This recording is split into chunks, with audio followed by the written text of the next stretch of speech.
Good afternoon, boys and girls in the YouTube world. Well, not a lot going on today. It's Sunday. It's rained again today. It rained yesterday, on and off, but today it's a little drizzly. I guess we're waiting for the great storm to hit the Northeast. Hopefully it won't come this far.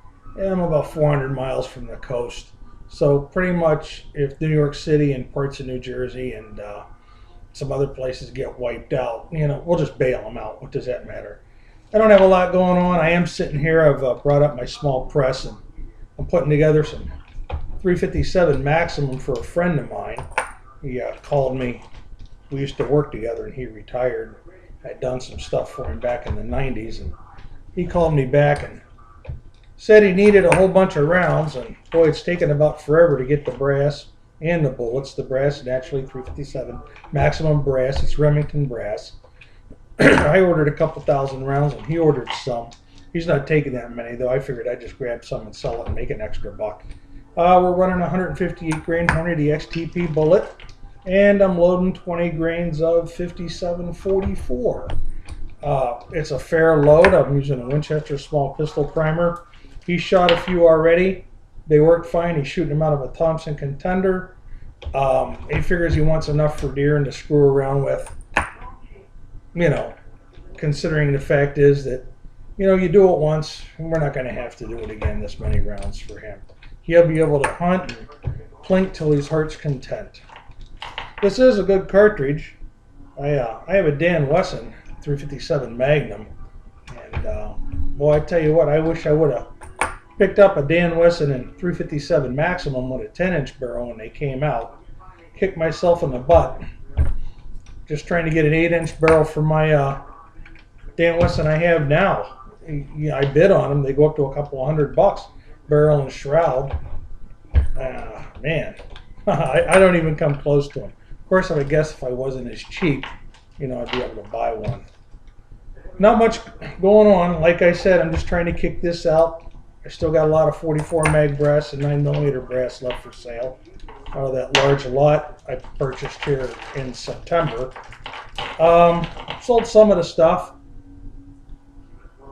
I got 2 older chronographs up for sale also. One's new, one's used. I can't picture anybody why you would buy 2 chronographs unless somebody, bought one, and who knows, I didn't ask. Everything that I got from this guy looked like it was virtually brand new. Even his once-fired brass looked new. When I get done doing these 357 Maximums, I get some 460 Smith & Wessons to put together for a friend.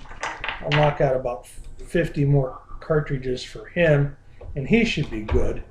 He's got one of them big Smith & Wesson revolvers. I've shot it. It's, the recoil's not as bad as what you think. The gun's fairly heavy. It's ported. He's got a scope on it, and I'll tell you what, at 100 meters, man, we were dropping them right in the, shooting one of those silhouette targets.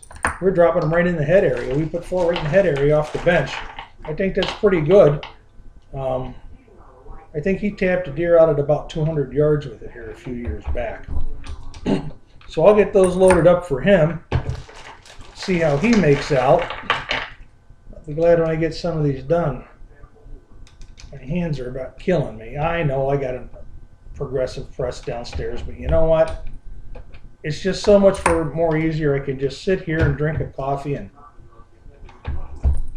listen to some music or get on YouTube and scroll around. Bullshit to you people. Yeah, I found something interesting the other day. Found this business card.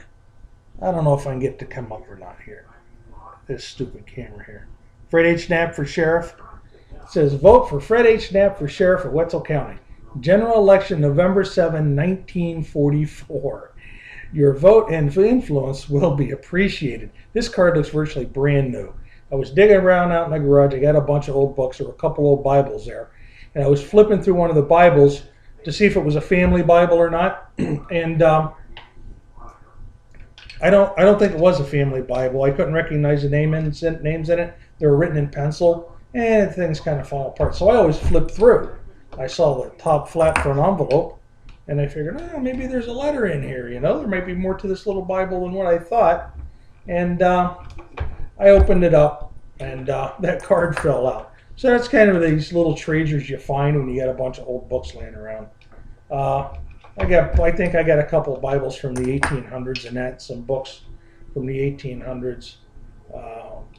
Kind of odd books, It's like people would write a book and it would be like their opinion of the world and things and how they were, but they weren't famous authors.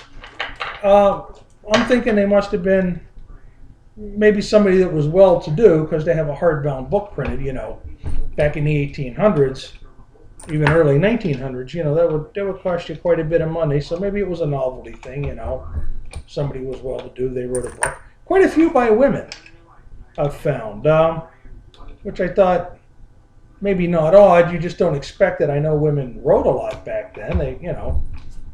That's why I'm thinking this one was, she was fairly well-to-do and educated. I'll have to check her out, check out her name later on. I don't recall her name off the top of my head.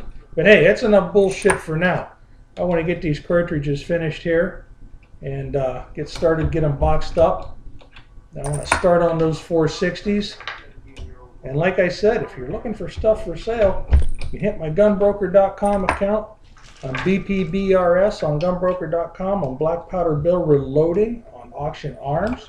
Or you can just go to blackpowderbill.com and find my